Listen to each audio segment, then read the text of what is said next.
గుండెల్లో రైళ్లు పరిగెత్తిచ్చే విధంగా ఉంటాం. వీళ్ళ మైండ్స్ అన్ని ఖరాబ్ అయిపోయినాయి.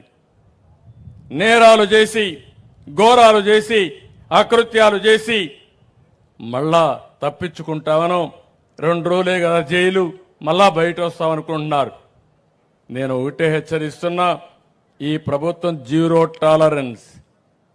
ఎవడైనా సరే ఆడబిడ్డల జోలుకొచ్చినా, ఈ గడ్డ పైన నేరాలు చేయాలనుకున్నా అలాంటి వాళ్ళు మాత్రం ఎట్టి పరిస్థితుల్లో వదిలిపెట్టం, ప్రజాహితం కోసం అని మరొక్కసారి మీ అందరికీ విజ్ఞప్తి చేస్తున్నా. ఇలాంటి జరిగినప్పుడు అనిపిస్తుంది ఏం చేయాలనో మీరు కూడా ఆలోచించుకోవాల్సిన అవసరం ఉంది. గంజాయి విపరీతంగా పెరిగింది, డ్రగ్స్ పెరిగాయి.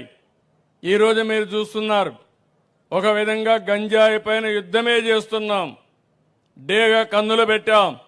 ఎవడైనా సరే గంజాయి తాగినా, గంజాయి ఉత్పత్తి చేసినా ఎట్టి పరిస్థితుల్లో ఈ ప్రభుత్వం ఉపేక్షించదు. అదే మరి డ్రగ్స్ కూడా మనందరం కూడా ఆలోచించుకోవాల్సిన అవసరం ఉంది. మన పిల్లలు కూడా ఆలోచించుకోవాల్సిన అవసరం ఉంది. ఇలాంటి స్వచ్ఛమైన ఆలోచనలు మీరందరూ ఇంట్లో చేసినప్పుడే ఈ రాష్ట్రానికి మేలు జరుగుతుందని చెప్పి కూడా నేను మీకు తెలియజేస్తున్నా.